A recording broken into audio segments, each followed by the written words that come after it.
ನಮಸ್ಕಾರ ಗೆಳತಿ ದಿನಚರಿಗೆ ನಿಮ್ಮೆಲ್ಲರಿಗೂ ಸ್ವಾಗತ. ತುಂಬ ದಿನ ಆದಮೇಲೆ ಟೈಲರಿಂಗ್ ವಿಡಿಯೋನ ಸ್ಟಾರ್ಟ್ ಮಾಡ್ತಾ ಇದ್ದೀನಿ.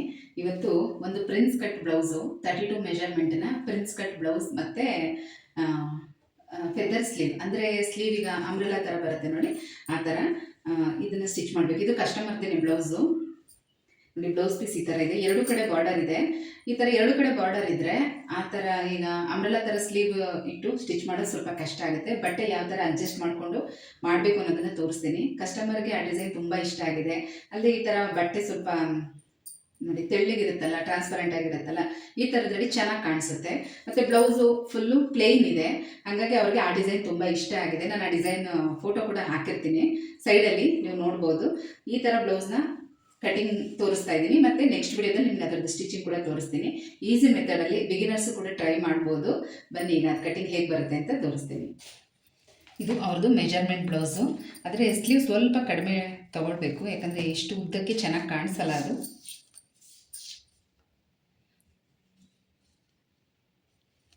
8.5 ತೊಗೋತಾ ಇದ್ದೀನಿ. ಈ ಬ್ಲೌಸ್ಗೆ ಸ್ಲೀವ್ಗೆ ಲೈನಿಂಗ್ ಕೊಡ್ತಾ ಇಲ್ಲ, ಹಾಗಾಗಿ 80 ಸೆಂಟಿಮೀಟರ್ ಲೈನಿಂಗ್ ತೊಗೊಂಡಿದ್ದೀನಿ. ಯೂಶ್ವಲಾಗಿ ಯಾವುದೇ ಬ್ಲೌಸ್ ಆದರೂ 1 ಮೀಟರ್ ತೊಗೊಳ್ತೀನಿ. ಈ ಬ್ಲೌಸ್ಗೆ 80 ಸೆಂಟಿಮೀಟರ್ ತೊಗೊಂಡಿದ್ದೀನಿ. ಈಗ ನಾರ್ಮಲ್ ಮೆಜರ್ಮೆಂಟ್ ಬ್ಲೌಸಲ್ಲಿ ಪ್ರಿನ್ಸ್ ಕಟ್ ಮೆಜರ್ಮೆಂಟ್ನ ಯಾವ ಥರ ತೊಗೊಳ್ಳೋದು ಬನ್ನಿ ನಿಮಗೆ ತೋರಿಸ್ತೀನಿ. ಇದು 32 ಚೆಸ್ಟ್ ಮೆಜರ್ಮೆಂಟನ್ನ ಬ್ಲೌಸು, ಅಂದರೆ ಸ್ವಲ್ಪ ಸಣ್ಣನೇ ಇರ್ತಾರೆ ನೋಡಿ. ಬ್ಯಾಕಿಂದನೇ ಸುತ್ತಳತೆನ ಅಳತೆ ಮಾಡಬೇಕು. 16 ಇಂಚ್ ಬರ್ತಾ ಇದೆ, ಅದರಲ್ಲಿ ಅರ್ಧ ಮಾಡಿದ್ರೆ 8. ಹಾಗೆ ಬ್ಯಾಕ್ ಲೆಂತ್ ಕೂಡ ನೋಡ್ಕೋಬೇಕು. 13.25 ಬರ್ತಾ ಇದೆ, ಒಂದು ಪಾಯಿಂಟ್ ಕಡಿಮೆ ಇದೆ 13.5. ನಾನು 13.5 ತೊಗೊಳ್ತೀನಿ. ಲೈನಿಂಗ್ನ ಈ ರೀತಿ ಫೋಲ್ಡಿಂಗ್ ಹಾಕ್ಕೊಳ್ಳಿ. ಈಗ 8 ಇಂಚ್ ನಮಗೆ ಸುತ್ತಳತೆ ಬಂದಿದೆ ಅಲ್ವಾ, 16 × 2 ಮಾಡಿದ್ರೆ 32 ಬರುತ್ತೆ. ಅದನ್ನು 4 ಭಾಗ ಮಾಡಿದ್ರೆ ನಮಗೆ 8 ಇಂಚ್ ಬರುತ್ತೆ. ಆ 8 ಇಂಚಲ್ಲಿ 2 ಇಂಚು ಕಚ್ಚಾಗೋಸ್ಕರ ತೊಗೋಬೇಕು, ಮತ್ತು 1.5 ಇಂಚು ಎಕ್ಸ್ಟ್ರಾ ತೊಗೋಬೇಕು. ಯಾಕೆ ಅಂತಂದರೆ ಪ್ರಿನ್ಸ್ ಕಟ್ ಬ್ಲೌಸಲ್ಲಿ ಇದು ಕಂಪಲ್ಸರಿ. ನೀವು ಯಾವುದೇ ಮೆಜರ್ಮೆಂಟನ್ನು ಬ್ಲೌಸ್ ತೊಗೊಂಡ್ರೂ ಕೂಡ 1.5 ಅಥವಾ 2 ಇಂಚ್ ಎಕ್ಸ್ಟ್ರಾ ತೊಗೊಳ್ಳೇಬೇಕು. ಕಸ್ಟಮರ್ ಮೇಲೆ ಡಿಪೆಂಡು. ಅವ್ರು ದಪ್ಪ ಇದ್ದರೆ 2 ಇಂಚ್ ತೊಗೊಳ್ಳಿ, ಸಣ್ಣ ಇದ್ದರೆ 1.5 ಇಂಚ್ ತೊಗೊಳ್ಳಿ. ಈ ರೀತಿ ಫೋಲ್ಡಿಂಗ್, ಡಬಲ್ ಫೋಲ್ಡಿಂಗ್ನ ಹಾಕ್ಕೋಬೇಕು. ಮತ್ತು ನಾನಿಲ್ಲಿ ಫ್ರಂಟು ಬ್ಯಾಕು ಎರಡು ಒಟ್ಟಿಗೆ ಕಟಿಂಗ್ ಮಾಡಿ ತೋರಿಸ್ತಾ ಇದ್ದೀನಿ. ಫ್ರಂಟು ಮತ್ತು ಬ್ಯಾಕ್ ಸೈಡಲ್ಲಿ ಎರಡೂ ಕಡೆ ಜಾಯಿಂಟೇ ಇರುತ್ತೆ ನೋಡಿ. ಕೆಳಗಡೆ ಮೊದಲು ಲೆವೆಲ್ ಮಾಡ್ಕೋಬೇಕು, ಈ ರೀತಿ ಲೈನ್ ಹಾಕ್ಕೊಂಡು ಕಟ್ ಮಾಡಿಕೊಂಡು ಲೆವೆಲ್ ಮಾಡ್ಕೋಬೇಕು. ಮತ್ತು ಅರ್ಧ ಇಂಚು ಫೋಲ್ಡಿಂಗಿಗೆ ಪ್ರಿನ್ಸ್ ಕಟ್ಟು ಬ್ಲೌಸ್ನಲ್ಲಿ ಫ್ರಂಟು ಬ್ಯಾಕ್ ಎರಡೂ ಕಡೆನಷ್ಟೇ ನೀವು ಅರ್ಧ ಇಂಚೇ ತೊಗೋಬೇಕು. ಪೀಸ್ ಕೊಟ್ಟು ಫೋಲ್ಡಿಂಗ್ ಮಾಡಬೇಕು. ಬಾರ್ಡರ್ ಬ್ಲೌಸ್ ಆದರೆ ಅದನ್ನು ಅದರಲ್ಲೇ ಫೋಲ್ಡಿಂಗ್ ಮಾಡ್ಬೋದು, ಇಲ್ಲಾಂದರೆ ಫ್ರಂಟು ಬ್ಯಾಕ್ ಎರಡೂ ಕಡೆ ಕೂಡ ಪೀಸ್ ಕೊಟ್ಟು ಫೋಲ್ಡ್ ಮಾಡಬೇಕು. ಕೆಳಗಡೆ ಅರ್ಧ ಇಂಚು ಫೋಲ್ಡಿಂಗಿಗೆ ಮತ್ತು ಲೆಂತು 13.5 ಬಂತು. ಶೋಲ್ಡರ್ ಜಾಯಿಂಟ್ಗೆ ಅರ್ಧ ಇಂಚು ತೊಗೊಂಡು 14 ತೊಗೊಂಡಿದ್ದೀನಿ. ಮತ್ತು ಚೆಸ್ಟ್ ಮೆಜರ್ಮೆಂಟ್ ಆಲ್ರೆಡಿ ಆಗಲೇ ನಾವು ಅಳತೆ ನೋಡಿದ್ವಿ ಅಲ್ವಾ, ಅದೇ ಮಾರ್ಕಿಂಗ್ ಮೇಲೆ ಲೈನ್ ಹಾಕ್ಕೊಂಡಿದ್ದೀನಿ ನೋಡಿ. ಸೊಂಟದ ಅಳತೆ ಒಂದು ಸಲ ಮಾರ್ಕ್ ಮಾಡ್ಕೋಬೇಕು. ಡಾಟ್ಸ್ಗೆ ಅಂಥೇಳಿ 1 ಇಂಚು ಈ ರೀತಿ, ಸ್ವಲ್ಪ ಒಂದು 1/4 ಇಂಚ್ ಮಾತ್ರ ಹೆಚ್ಚು ಕಡಿಮೆ ಬಂದಿದೆ ಅಷ್ಟೇ. ಆ ಲೈನನ್ನು ಈ ಥರ ಕ್ರಾಸಾಗಿ ಹಾಕ್ಕೊಂಡು ಸೇರಿಸ್ಕೋಬೋದು. ಈಗ ಕತ್ತಿನಾಗಲ್ಲ, ಶೋಲ್ಡರ್ ಇದೆಲ್ಲ ಮಾರ್ಕ್ ಮಾಡ್ಕೋಬೇಕು. ಈ ಒಂದು ನೆಕ್ ಡಿಸೈನ್ ಬಂದವರು ಸೆಮಿ ಬೋಟ್ ನೆಕ್ ಥರ ಹೇಳಿದ್ದಾರೆ. ಬೋಟ್ ನೆಕ್ ಥರನೂ ಇರಬೇಕು, ಮತ್ತು ತುಂಬ ಬ್ರಾಡಾಗೂ ಇರಬಾರ್ದು, ಆ ಥರ ಹೇಳಿರೋದ್ರಿಂದ ನೋಡಿ. ಅವ್ರಿಗೆ ಕತ್ತಿನಾಗಲ್ಲ, ನಾರ್ಮಲಾಗಿ 2 ಇಂಚ್ ತೊಗೊಂಡ್ರೆ ಸಾಕು. ನಾನಿಲ್ಲಿ 2.5 ತೊಗೋತಾ ಇದ್ದೀನಿ. ಮತ್ತು ಶೋಲ್ಡರ್ ಕೂಡ ಅಷ್ಟೇ, ಚಿಕ್ಕದಾಗಿದ್ದರೂ ಪರವಾಗಿಲ್ಲ ಅಂತ ಹೇಳಿದ್ದಾರೆ. ಹಾಗಾಗಿ ರೆಡಿ 2 ಇಂಚ್ ಬಂದರೆ ಸಾಕು ಅಂತ ಅದನ್ನು 2.5 ತೊಗೊಂಡಿದ್ದೀನಿ. ಮತ್ತು ಹಾರ್ಮಲ್ ಲೆಂತ್ ಮಾತ್ರ ಮೆಜರ್ಮೆಂಟ್ ಬ್ಲೌಸಲ್ಲಿ ಎಷ್ಟಿದೆ ಅಷ್ಟೇ ಮಾರ್ಕ್ ಮಾಡ್ಕೊಂಡಿದ್ದೀನಿ. ಈಗ ಕತ್ತಿನ ಅಗಲ 2.5, ಶೋಲ್ಡರ್ 2.5, ಟೋಟಲ್ 5 ಆಯಿತು. ನಮಗೆ ಈ ರೀತಿ ಬೋಟ್ ನೆಕ್ ನಾವು ಮಾರ್ಕಿಂಗ್ ಮಾಡುವಾಗ 1 ಇಂಚ್ ಎಕ್ಸ್ಟ್ರಾ ತೊಗೊಂಡು 6 ಇಂಚ್ ನಾವು ಹಾರ್ಮಲ್ ಲೆಂತನ್ನು ತೊಗೋಬೋದು. ಇಲ್ಲಿ 6.5 ಬಂದಿದೆ. ನಾನು ಅಲ್ಲಿ ಎಷ್ಟಿದೆಯೋ ಅಷ್ಟೇ ಮಾರ್ಕ್ ಮಾಡ್ಕೋತಾ ಇದ್ದೀನಿ. ಮಾರ್ಕ್ ಮಾಡಿ ಆದಮೇಲೆ ಅದನ್ನೆಲ್ಲ ಸೇರಿಸ್ಕೊಂಡು ಹಾರ್ಮಲ್ ಶೇಪನ್ನು ಹಾಕ್ಕೋಬೇಕು. ಬ್ಯಾಕ್ ಸೈಡಲ್ಲಿ 1.5 ಇಂಚ್ ತೊಗೋಬೇಕು, ಫ್ರಂಟ್ಗೆ 1 ಇಂಚ್ ತೊಗೊಂಡು ಮಾರ್ಕ್ ಮಾಡ್ಕೋಬೇಕು.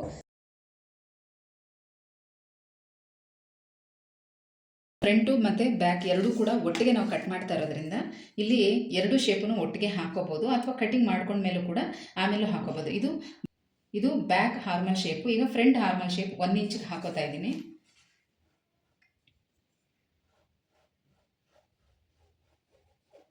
ಈ ಥರ ಅದಾದಮೇಲೆ ನಾವು ಬ್ಯಾಕ್ ನೆಕ್ ಡೀಪನ್ನು ಮಾರ್ಕ್ ಮಾಡ್ಕೋಬೇಕು. ಇಲ್ಲಿ ಏನು ಅರ್ಧ ಇಂಚ್ ಬಿಟ್ಟಿರ್ತೀವಲ್ಲ, ಆ ಲೈನ್ ಮೇಲೆ ಮಾರ್ಕ್ ಮಾಡಿಕೊಂಡು ನೋಡಿ, ಬ್ಯಾಕ್ ಪೀಸ್ ಮೇಲೆ ಮಾರ್ಕ್ ಮಾಡ್ಕೋಬೇಕು. ಅದಾದಮೇಲೆ ಫ್ರಂಟ್ ನೆಕ್ ಡೀಪು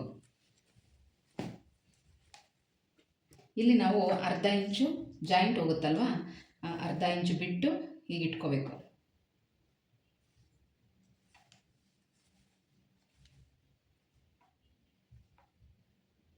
ಇಲ್ಲಿ ಫ್ರಂಟು ಡೀಪ್ ಲೆಂತ್ನ ಮಾರ್ಕ್ ಮಾಡ್ಕೊಂಡಿದ್ದೀನಿ. ಮತ್ತು ಯಾವುದೇ ಥರ ಬೆಲ್ಟ್ ಪಟ್ಟಿ ಜಾಯಿಂಟ್ ಇಲ್ಲದೆ ಇರೋದ್ರಿಂದ ಇಲ್ಲಿ ಬೆಲ್ಟ್ ಪಟ್ಟಿಗೆಲ್ಲ ಮಾರ್ಕ್ ಮಾಡುವಂಥ ಅವಶ್ಯಕತೆ ಏನಿಲ್ಲ.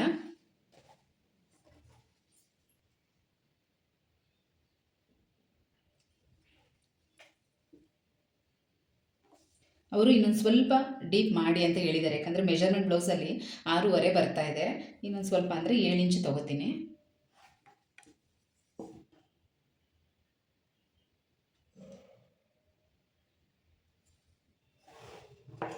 ಈ ಬ್ಲೌಸು ಫ್ರಂಟ್ ಓಪನ್ ಇರೋದ್ರಿಂದ ನಮಗೆ ಸಿಂಗಲ್ ಪಟ್ಟಿ ಡಬಲ್ ಪಟ್ಟಿಗೆ ಒಂದು 1/4 ಇಂಚ್ ಆದ್ರೂ ಗ್ಯಾಪ್ ಇರಬೇಕಲ್ವ, ಹಾಗಾಗಿ ಇಲ್ಲಿ ಲೈನ್ ಹಾಕೋತಾ ಇದ್ದೀನಿ. ನಾವು ನಾರ್ಮಲ್ ಬ್ಲೌಸ್ ಕಟ್ಟಿಂಗ್ ಮಾಡುವಾಗ ಅದನ್ನು ಕೂಡ ಎಕ್ಸ್ಟ್ರಾ ತೊಗೋತೀವಿ. ಆದರೆ ಈ ಬ್ಲೌಸಲ್ಲಿ ಏನಂತಂದರೆ ಆಲ್ರೆಡಿ ನಾವು 1.5 ಇಂಚ್ ಎಕ್ಸ್ಟ್ರಾ ಬಿಟ್ಟಿದ್ದೀವಿ ಫ್ರಂಟ್ಗೆ, ಹಾಗಾಗಿ ಮತ್ತೆ ಇದೇನು ನೆಸೆಸಿಟಿ ಇಲ್ಲ. ಕೆಲವು ಸಲ ಈ ರೀತಿ ಫ್ರಂಟು ಬ್ಯಾಕ್ ನಾವು ಒಟ್ಟಿಗೆ ಕಟ್ ಮಾಡ್ಕೊಳ್ಳೋದ್ರಿಂದ ಬ್ಯಾಕ್ ಬಟನ್ ಏನಾದರೂ ಬೇಕು ಅಂದರೂ ಕೂಡ ತುಂಬಾ ಈಸಿ ಆಗುತ್ತೆ ಈ ಮೆಥಡ್. ಹಾಗಾಗಿ ಫ್ರಂಟ್ ಓಪನ್ ಇಡಬೇಕು ಅಂದಾಗ ಒಂದು 1/4 ಇಂಚ್ ನಾವು ಲೈನ್ ಹಾಕ್ಕೊಂಡು ಮಾರ್ಜಿನ್ ಬಿಟ್ಕೊಂಡ್ರೆ ಸಾಕು. ಮತ್ತು ಫ್ರಂಟ್ ಡೀಪನ್ನು ನೋಡಿ ಈ ಥರ ನಾವೇನು ಲೈನ್ ಹಾಕ್ಕೊಂಡಿದ್ದೀವಲ್ಲ ಅದಕ್ಕಿಂತ 1/4 ಇಂಚ್ ಹೊರಗಡೆ ತೊಗೊಂಡು ಸ್ವಲ್ಪ ಬ್ರಾಡಾಗಿ ಮಾಡಿಕೊಂಡ್ರೂ ಕೂಡ ಫ್ರಂಟಲ್ಲಿ ನೆಕ್ ಶೇಪ್ ಕರೆಕ್ಟಾಗಿ ಬರುತ್ತೆ. ಪ್ರಿನ್ಸ್ ಕಟ್ಗೆ ಫ್ರಂಟ್ ಶೇಪನ್ನು ಯಾವ ಥರ ತೊಗೋಬೇಕು ನೋಡಿ. ಈಗ ನಾವು ನಾರ್ಮಲ್ ಬ್ಲೌಸಲ್ಲಿ ಡಾಟ್ಸ್ ಸೆಂಟ್ರ್ ಡಾಟ್ ಏನಿರುತ್ತೆ ಅದಕ್ಕೂ ಮತ್ತು ಉಕ್ಸ್ ಪಟ್ಟಿಗೂ ಎಷ್ಟು ಗ್ಯಾಪ್ ಬರುತ್ತೆ ನೋಡಿಕೊಂಡು ಅದಕ್ಕೆ ಒಂದು ಅರ್ಧ ಇಂಚನ್ನ ಆ್ಯಡ್ ಮಾಡ್ಕೋಬೋದು. ಈ ರೀತಿ ನೋಡಿಕೊಂಡು ಮಾರ್ಕ್ ಮಾಡ್ಕೋಬೇಕು. ಮೆಜರ್ಮೆಂಟ್ ಬ್ಲೌಸಲ್ಲಿ ಎಷ್ಟು ಬರುತ್ತೋ ಅದಕ್ಕೆ ಅರ್ಧ ಇಂಚು ಅಥವಾ 1/4 ಇಂಚನ್ನು ಆ್ಯಡ್ ಮಾಡ್ಕೊಂಡು ಮಾರ್ಕ್ ಮಾಡ್ಕೋಬೇಕು.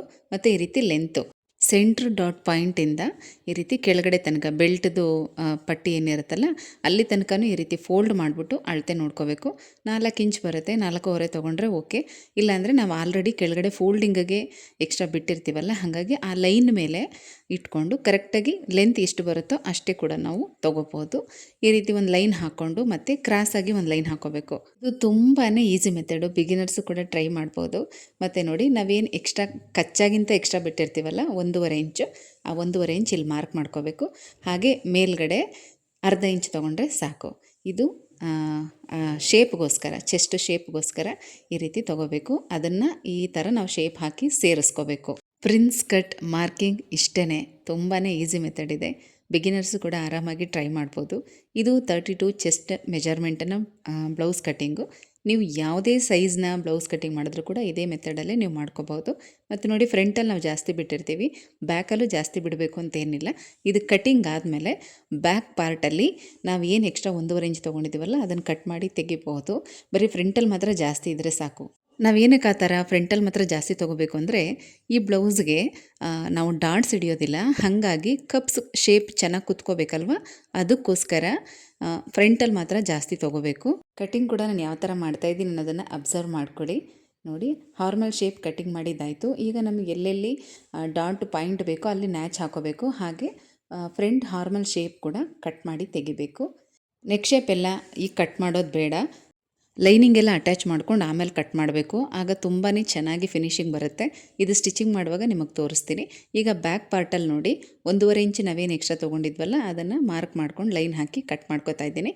ಹಾಗೆಯೇ ಬ್ಯಾಕ್ ನೆಕ್ ಡೀಪ್ ಮತ್ತು ನೆಕ್ ಶೇಪನ್ನು ಈಗ ಮಾಡ್ಕೋಬೇಕು. ಕತ್ತಿನ ಅಗಲ 2.5 ಮತ್ತು ಕೆಳಗಡೆ ಬೇಕಾದರೆ ನಿಮಗೆ ಡೀಪ್ ಲೆಂತ್ ಎಷ್ಟು ಬೇಕೋ ಅಷ್ಟು ಮಾರ್ಕ್ ಮಾಡಿಕೊಂಡು ಅದನ್ನು ಸ್ವಲ್ಪ ಬ್ರಾಡಾಗಿ ತೊಗೊಳ್ಳಿ. ಮೇಲೆ 2.5 ತೊಗೊಂಡ್ರೆ ಕೆಳಗಡೆ ನೀವು 3 ಇಂಚ್ ತೊಗೋಬೋದು, 3.5 ತನಕನೂ ತೊಗೋಬೋದು. ಅಥವಾ ನಾರ್ಮಲ್ ಡೀಪೇ ಸಾಕು ಅಂತ ಅನ್ನೋರಿಗೆ ನೀವು ಕತ್ತಿನಾಗಲ್ಲ ಎಷ್ಟು ತೊಗೋತೀರೋ ಅದನ್ನು ಅಷ್ಟೇ ತೊಗೋಬೋದು. ಬ್ರಾಡಾಗಿ ಡೀಪ್ ಎಲ್ಲ ಹಾಕ್ಕೊಳ್ತಾರೆ ಅಂದರೆ ಈ ರೀತಿ ನಾವೇನು ಲೈನ್ ಮಾರ್ಕ್ ಮಾಡ್ಕೊಂಡಿರ್ತೀವಲ್ಲ ಅದರಿಂದನೂ ಕೂಡ ಹೊರಗಡೆ ತೊಗೊಳ್ಳಿ. ಶೇಪ್ ತುಂಬ ಚೆನ್ನಾಗಿ ಬ್ರಾಡಾಗಿ ಬರುತ್ತೆ. ಎರಡೂ ಶೇಪ್ಗೂ ಕೂಡ ಜಾಯಿಂಟ್ ಆಗೋದಕ್ಕೆ ನೋಡಿ ಒಂದು ಅರ್ಧ ಇಂಚ್ ಈ ಥರ ಗ್ಯಾಪ್ ಕೊಟ್ಟರೆ ನೀವು ಆಮೇಲೆ ಅದಕ್ಕೆ ಟ್ಯಾಗನ್ನು ಸೇರಿಸ್ಕೊಂಡು ಅಟ್ಯಾಚ್ ಮಾಡಿ ಸ್ಟಿಚ್ ಮಾಡುವಾಗ ಆ ತುದಿ ತುಂಬ ಚೆನ್ನಾಗಿ ಕುತ್ಕೊಳ್ಳುತ್ತೆ, ಜಾಯಿಂಟಾಗಿ ಕುತ್ಕೊಳ್ಳುತ್ತೆ ಟ್ಯಾಗನ್ನು ಕಟ್ಕೊಂಡಾಗ. ಇಲ್ಲಾಂದ್ರೆ ಏನಾಗುತ್ತೆ ಅಲ್ಲಿ ಗ್ಯಾಪ್ ಬರುತ್ತೆ. ಹಾಗಾಗಿ ಈ ಥರ ಅರ್ಧ ಇಂಚು ಗ್ಯಾಪ್ ಕೊಟ್ಟು ನೀವು ಮಾರ್ಕಿಂಗ್ ಮಾಡ್ಕೊಳ್ಳಿ, ತುಂಬ ಚೆನ್ನಾಗಿ ಬರುತ್ತೆ. ಆ ತುದಿನ ನಾವು ಈಗಲೇ ಶೇಪ್ ಹಾಕಿ ಕಟ್ ಮಾಡಿಬಿಟ್ರೆ ನಾವು ಸ್ಟಿಚ್ ಮಾಡುವಾಗ ಇನ್ನೂ ಅದು 1/4 ಇಂಚ್ ಹಿಂದಕ್ಕೆ ಹೋಗುತ್ತೆ, ಆಗ ಶೇಪ್ ಸ್ವಲ್ಪ ಡಿಫ್ರೆನ್ಸ್ ಬಂದುಬಿಡುತ್ತೆ. ಹಂಗಾಗಿ ಅರ್ಧ ಇಂಚ್ ಗ್ಯಾಪ್ ಕೊಟ್ಟು ನಾವು ಮಾರ್ಕ್ ಮಾಡ್ಕೊಳ್ಳೋದ್ರಿಂದ ನಾವು ಟ್ಯಾಗ್ ಇಟ್ಟು ಸ್ಟಿಚ್ ಮಾಡುವಾಗ ಕರೆಕ್ಟ್ ಮೆಜರ್ಮೆಂಟ್ ಕೂಡ ನಮಗೆ ಸಿಗುತ್ತೆ.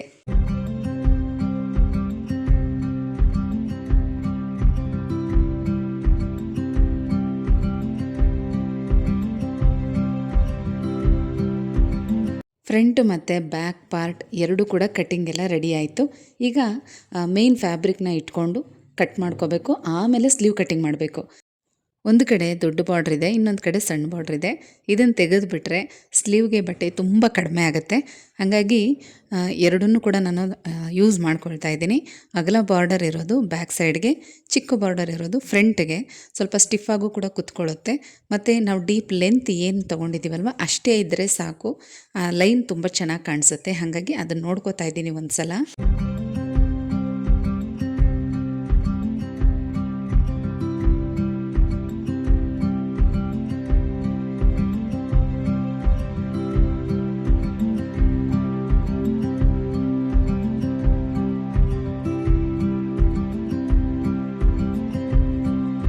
ನನಗೆ ಬಾರ್ಡರ್ ಎಷ್ಟೆಷ್ಟು ಬೇಕು, ಯಾವ ಲೆಂತ್ಗೆ ಬೇಕು ಅನ್ನೋದನ್ನು ನೋಡ್ಕೊಂಡು ಈಗ ಫೋಲ್ಡ್ ಮಾಡ್ಕೊಂಡಿದ್ದೀನಿ.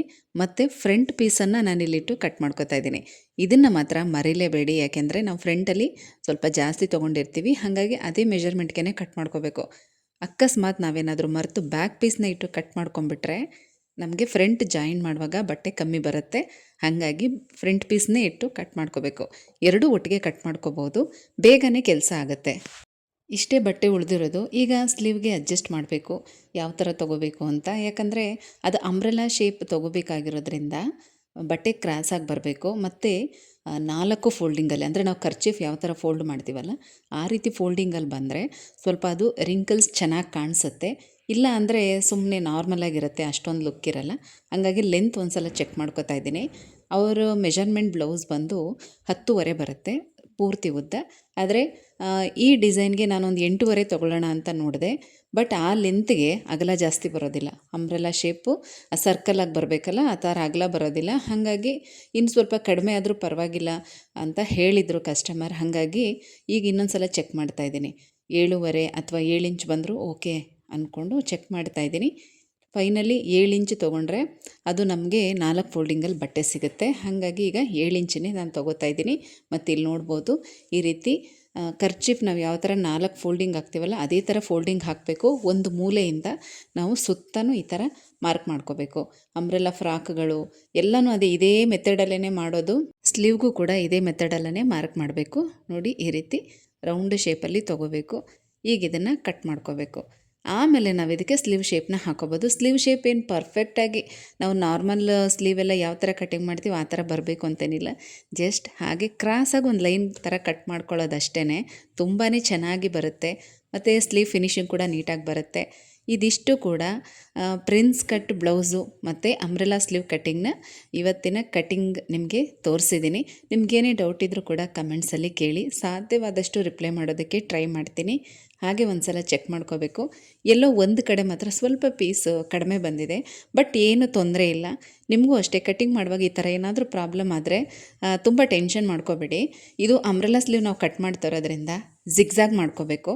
ಜಿಗ್ಜಾಗ್ ಮಾಡುವಾಗ ಅದು ಚೆನ್ನಾಗಿ ಕೂತ್ಕೊಳ್ಳುತ್ತೆ, ಅಂದರೆ ಒಂಥರ ರಿಂಕಲ್ಸ್ ಥರ ಕೂತ್ಕೊಳ್ಳುತ್ತಲ್ವ. ಹಾಗಾಗಿ ಅದೇನು ದೊಡ್ಡ ಪ್ರಾಬ್ಲಮ್ ಆಗೋದಿಲ್ಲ. ಸ್ಲೀವ್ ಜಾಯಿಂಟ್ಗೆ ಕಂಕುಳಿನ ಸುತ್ತಳತೆ ಎಷ್ಟು ಬರುತ್ತೆ ಅನ್ನೋದನ್ನು ಒಂದು ಸಲ ಚೆಕ್ ಮಾಡಿಕೊಂಡು ಕಟ್ ಮಾಡ್ಕೋಬೇಕಷ್ಟೆ. ಸುಮ್ಮನೆ ನೋಡಿ ಈ ರೀತಿ ಒಂದು ಕ್ರಾಸಾಗಿ ಸ್ವಲ್ಪನೇ ಹಾಕಿ ಕಟ್ ಮಾಡ್ಕೊಳ್ಳೋದು. ವಿ ಶೇಪಲ್ಲಿ ತುಂಬ ಜಾಸ್ತಿ ಗ್ಯಾಪ್ ಕೊಡಬಾರ್ದು. ಚಿಕ್ಕದಾಗಿ 1 ಅಥವಾ 1.5 ಇಂಚ್ ಗ್ಯಾಪಲ್ಲಿ ಕಟ್ ಮಾಡಿಕೊಂಡ್ರೆ ಸಾಕು. ಇದನ್ನು ಅಟ್ಯಾಚ್ ಮಾಡುವಾಗ ನಿಮಗೆ ತೋರಿಸ್ತೀನಿ ಯಾವ ಥರ ಮಾಡ್ತೀವಿ ಅಂತ. ನೋಡಿ ಇಷ್ಟೇ. ಬಟ್ ಫಿನಿಶಿಂಗ್ ಆದಮೇಲೆ ಸ್ಲೀವ್ ತುಂಬ ಚೆನ್ನಾಗಿ ತುಂಬ ಕ್ಯೂಟಾಗಿ ಕಾಣಿಸುತ್ತೆ.